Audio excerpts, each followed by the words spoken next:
नमस्कार। जय श्रीकृष्ण।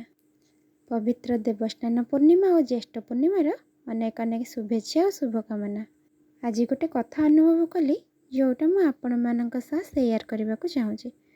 कथाटा है एक्चुअली आमे जहाँ प्लान करूँ बा जहाँ किसी स्वप्न देखो सब कौन पूरण हुए ना आउ आमे कौन करूँ मन दुख स्ट्रेस अति बेसी डिप्रेशन।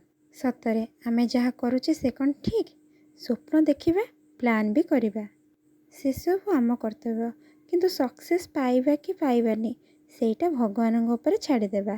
ठीक कहल ना। शुणी जहाँ आमे चाहूचे जदि मिल जाए सेटा हरि कृपा आउ जहाँ न मिलला सेटा हरि इच्छा। से जहाँ करिवे ता पछरे तांकर किसी उद्देश्य लुचि रही थाए।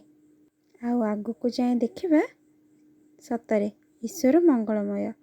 तेणु अजथा चिंता स्ट्रेस और डिप्रेशन रही निज देह को क्षीण करवा कहीं बाकी रहिला से सब आपे आपे मन को चली आसुची आउ आमे अजथा टेंशन रे रहुचे। सेथिपाई भी उपाय अच्छे निजको एमिति कर्म रे व्यस्त रख जेमिति अजथा चिंता करने को समय ही हेबनी। समय गड़ी जीव आ भगवान को इच्छा भी पूर्ण हेब। कथारा जदि भल लगे तेबे लाइक शेयर सब्सक्राइब निश्चिंत करिवे। रहिले जय श्री।